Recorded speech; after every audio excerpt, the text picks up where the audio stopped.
सबों को जय यीशु।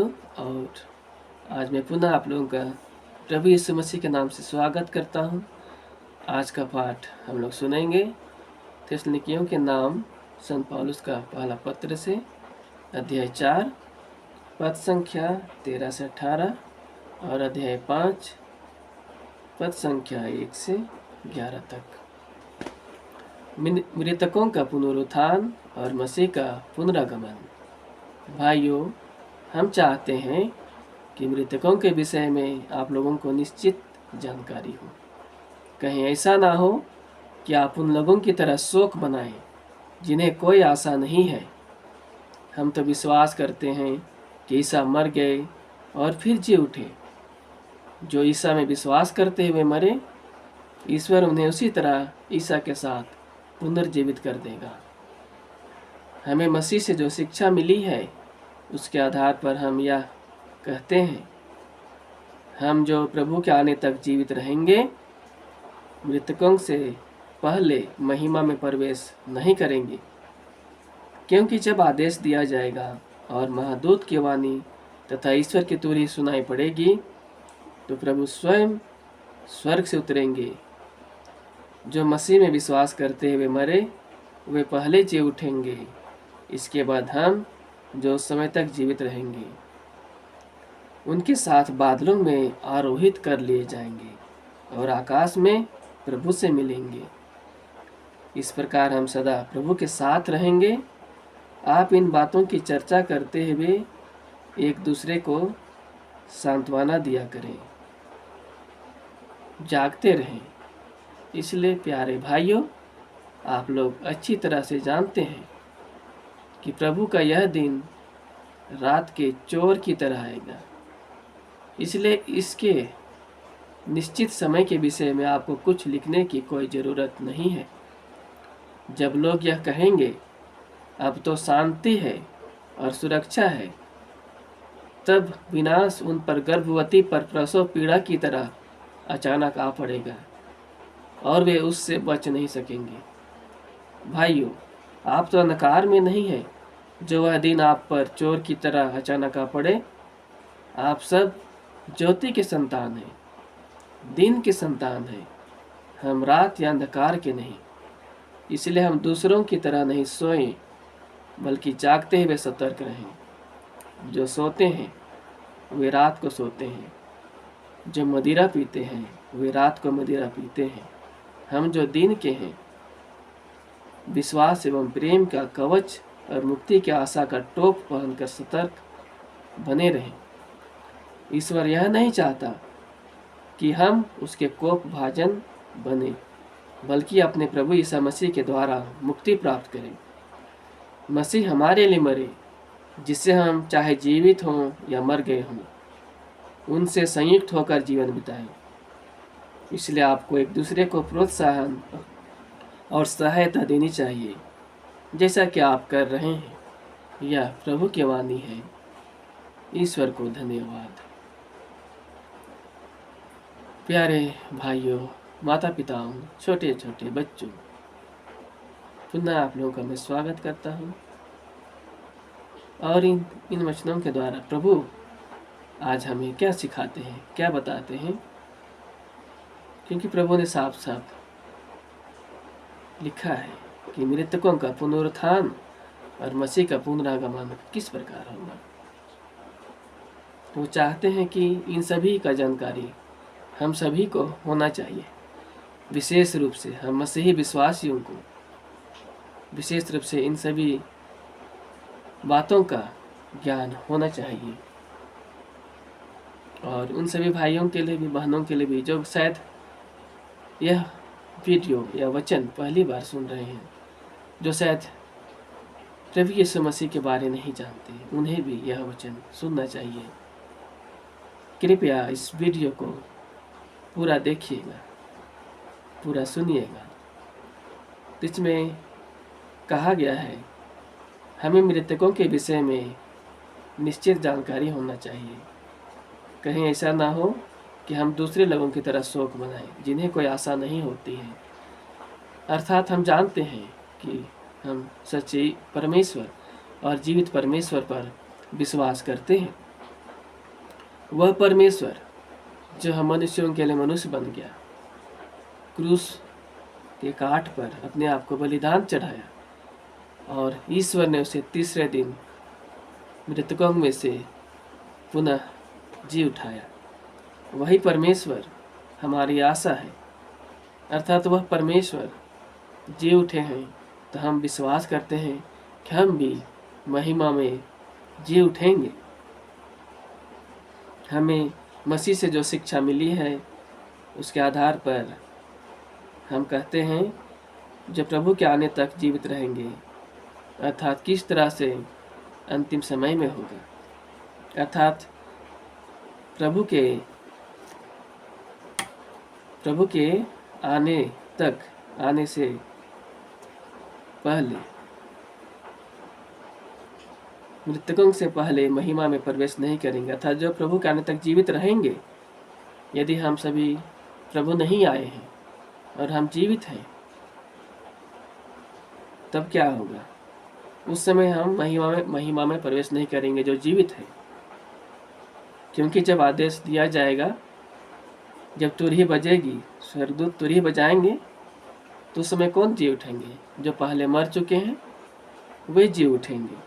फिर हम सभी जो जीवित हैं, हम शरीर उठा लिए जाएंगे और हम आकाश में प्रभु से मिलेंगे। इस प्रकार हम सदा प्रभु के साथ रहेंगे। अर्थात जो पहले मर चुके हैं, जब अंतिम तुरही बजेगी तो वो जी उठेंगे। भला मनुष्य भले कार्य के लिए जी उठेगा और बुरे मनुष्य बुरे जो सजा मिलेगी उसके लिए जी उठेगा। जी सबको उठना है और न्यायसन पर सबको सामने खड़ा होना है, प्रभु के सामने खड़ा होना है।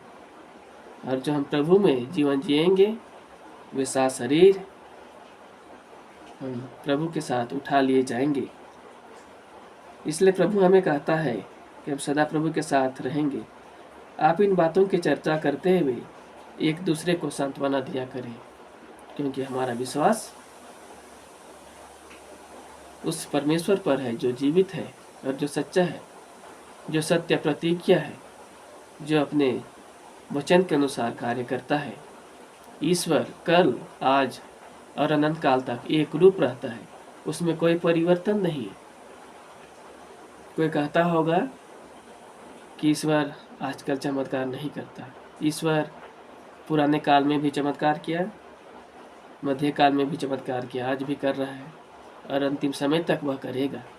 बस ज़रूरत है उसे पुकारने की, उस परमेश्वर को पुकारने की, जिस परमेश्वर ने हम सभी को बनाया, सारी सृष्टि को रचना की अपने शब्द मात्रों से, हम मनुष्यों को अपने हाथों से बनाया, अपने अनुरूप बनाया, अर्थात हम ईश्वर के सादृश्य हैं, अपने अनुरूप बनाया, अर्थात उसके गुण जिस प्रकार से हम उसी प्रकार हम भी बन सकते हैं।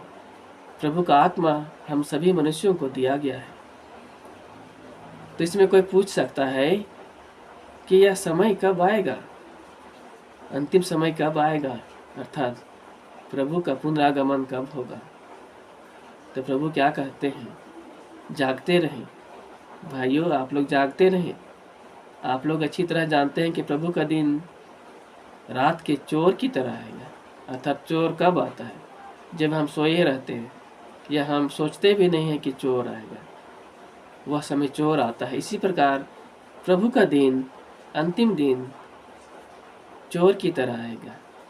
इसलिए प्रभु हमें कहते हैं जागते रहें। जब लोग यह कहेंगे अब तो शांति है, सुरक्षा है, तभी विनाश उन पर गर्भवती पर प्रसव पीड़ा की तरह अचानक आ पड़ेगा और वे उससे बच नहीं सकेंगे। जिस तरह से एक माँ अपने कोख में बच्चे को धारण करती है और उसे भी एग्जैक्ट नहीं पता चलता है कि उसे प्रसव पीड़ा कब होगा, ये डॉक्टर लोग भी एग्जैक्ट डेट नहीं दे पाते हैं, उसी प्रकार अचानक से प्रसव पीड़ा उत्पन्न होती है। और वह गर्भवती माँ एक बच्चे को जन्म देती है, उसी प्रकार प्रभु का दिन भी आएगा। इसलिए हमें हर घड़ी हर क्षण तैयार रहना चाहिए, हर समय प्रार्थना में रहना चाहिए, हर समय प्रभु की आज्ञा के अनुसार चलना चाहिए। प्रभु हमें कहते हैं, आप तो अंधकार में नहीं हैं, जो वह दिन आप पर चोर की तरह अचानक आ पड़े। अर्थात प्रभु उन सभी लोगों को कहते हैं जो प्रभु के वचनों के अनुसार जीवन जीते हैं। प्रभु उन्हें कहते हैं, आप अंधकार में नहीं हैं, जो वह दिन आप पर चोर की तरह आएगा। आप सब ज्योति के संतान हैं, दिन के संतान हैं। हम रात या अंधकार के नहीं। यह रात और अंधकार का अर्थात शैतान का राज्य, शैतान का मार्ग को कहा गया है। इसलिए हम दूसरों की तरह नहीं सोएं, बल्कि जागते हुए सतर्क रहें। यहाँ सोने का अर्थ है हम प्रभु के मार्ग से भटक जाना, प्रभु के योग्य नहीं जीवन जीना। और जागते हुए का अर्थ है प्रभु की इच्छा के अनुसार जीवन जीना। जो सोते हैं वे रात को सोते हैं, जो मदिरा पीते हैं वे रात को मदिरा पीते हैं। अर्थात हर एक बुरे कार्य रात को होता है। रात का मतलब यह शैतान का राज्य के बारे में कहा गया है। तो शैतान के राज्य में लोग विभिन्न प्रकार के पाप कर्म करते हैं। सोना का अर्थ है ईश्वर की इच्छा के अनुसार, उनका इच्छा के अनुसार जीवन नहीं जीना। और मदिरा पीना अर्थात सभी बुरे कार्य करना। वे रात को मदिरा पीते हैं। हमें जो दिन के हैं, अर्थात जो प्रभु के मार्ग पर चलते हैं, विश्वास एवं प्रेम का कवच और मुक्ति का आशा का टोप पहनकर सतर्क बने रहे। प्रभु हमें कहते हैं हम सभी को विश्वास एवं प्रेम का कवच और मुक्ति का आशा का टोप पहनकर सतर्क बने रहना चाहिए। अर्थात प्रभु का वचन को हमें हमेशा अंगीकार करना चाहिए, प्रभु का वचन को अपने जीवन में लागू करना चाहिए। प्रभु के वचन के अनुसार हम अपने जीवन को एक दूसरे के लिए प्रेरणा देना चाहिए। अंत में प्रभु क्या कहते हैं, ईश्वर यह नहीं चाहता कि हम उसके कोप भाजन बने। अर्थात प्रभु अपने वचनों के द्वारा हमें सब कुछ दिए हैं। बाइबल वचन दिए हैं, नेट इंटरनेट दिए हैं, जहाँ की प्रभु आपका वचन सभी जगह है। इसलिए प्रभु यह नहीं चाहता कि हम उसके कोप भाजन बने, बल्कि अपने प्रभु ईसा मसीह के द्वारा मुक्ति प्राप्त करें। मसीह हमारे लिए मरे, जिससे हम चाहे जीवित हों या मर गए हों, उनसे संयुक्त होकर जीवन बिताएं। मसीह हमारे लिए मरे, हम सभी मनुष्यों के लिए मरे। इसलिए हम जीवित हो, बीमार हो, दुख हो, कष्ट हो, पीड़ा हो, समस्याओं में हो, लेकिन हमें प्रभु से संयुक्त होकर जीवन बिताना चाहिए। भले ही हमारे जीवन में दुख हो, कष्ट हो, पीड़ा हो, लेकिन हमें हमेशा प्रभु की योग्य, प्रभु में संयुक्त होकर जीवन जीना चाहिए। बाइबल में एक व्यक्ति, एक दास, प्रभु के दास का जो वर्णन दिया गया है, अय्यूब, जो कि हमारे लिए एक प्रेरणा का स्रोत है, जिनके जीवन में अनेक दुख और कष्ट आता है, पीड़ा आते हैं, समस्या आती है। वह पृथ्वी भर में प्रभु की योग्य बलिदान चढ़ाता था। वह सब देशों में वह धनी मनुष्य था। उसके पास सभी चीज़ों की कोई कमी नहीं थी। धन, पैसा, रुपया, जमीन, जगह, हर कुछ था। उसके बेटे बेटियां सब कुछ थे, लेकिन वह प्रतिदिन उठकर ईश्वर को बलिदान चढ़ाता था, ताकि उनके बेटे बेटियों के द्वारा किसी भी प्रकार का दोष गुनाह हो जाए तो उनके लिए माफ़ी मांगता था। लेकिन शैतान उनकी परीक्षा लेता है और उनके सारी चीज़ों को लूट लेता है। उनके बेटे बेटियों को, उनके धन संपत्तियों को, जमीन जगह को, सबको मार देता है। अंत में उसका शरीर में भी फोड़े, फुंसी और विभिन्न प्रकार के रोग उत्पन्न हो जाते हैं, तब भी वह पाप नहीं करता है। उनकी पत्नी उसे कहती है, तुम अब भी ईश्वर को दोष नहीं देते, तुम अपने ईश्वर को दोष दो, उसे कोसो और मर जाओ। तब अय्यूब कहता है, हे मूर्ख स्त्री, यदि हम ईश्वर से अच्छी चीज़ें लेते हैं तो क्या हम उससे दुख ना लें? दुख मिले तो क्या हम कुड़कुड़ाएं? अर्थात उनका विश्वास महान था। अय्यूब के समान हम सभी को प्रभु वरदान दे कि हम उस ईश्वर पर दृढ़तापूर्वक श्रद्धा रख सकें। इसलिए प्रभु कहते हैं आप लोग एक दूसरे को प्रोत्साहन और सहायता दीजिए जैसा कि आप कर रहे हैं। अर्थात उन सभी लोगों को कह रहे हैं प्रभु जो प्रभु की योग्य जीवन जीते हैं और प्रभु के मार्ग पर चलते हैं, और हम एक दूसरे को जीवन जीने के लिए सहायता प्रदान करते हैं। तो आइए भाइयों और बहनों, आज के पाठ के द्वारा प्रभु हमें बहुत सारे वचनों के द्वारा अपने शिक्षा को देते हैं कि किस तरह से मृतकों का पुनरुत्थान होगा और किस तरह से हम प्रभु में मिलेंगे और यह दिन कैसे आएगा। तो आइए इन सभी वचनों का मनन ध्यान करते हुए हम प्रभु के मार्ग पर योग्य जीवन बिताएं। आइए हम प्रार्थना करें। हे प्रभु ईश्वर, हे परमेश्वर, आज के सुंदर दिन के लिए प्रभु मैं धन्यवाद करता हूँ कि प्रभु आपने हमें नया जीवन दिया, नई सांस दिया प्रभु, रात भर हमें संभालना पिता, अच्छी नींद दिया प्रभु, शरीर के अंग अंग से हमें स्वस्थ रखा प्रभु, शरीर के हर एक अंग प्रभु आपकी कृपा के द्वारा हमारा कार्य कर रहे हैं। मेरे परमेश्वर, इस महान कृपा के लिए हम धन्यवाद करते हैं। जितने भी भाई बहन प्रभु इस वक्त इन वचनों को वीडियो के माध्यम से सुन रहे हैं, चाहे वे प्रभु आपको जन्म से जानते हो या शायद आज पहली बार सुन रहे हैं, मेरे परमेश्वर, उन सभी भाई बहनों को प्रभु मैं आपके पवित्र चरणों में समर्पित करता हूँ। उन्हें आशीर्वाद दे प्रभु, आशीर्वाद दे, प्रज्ञा दे,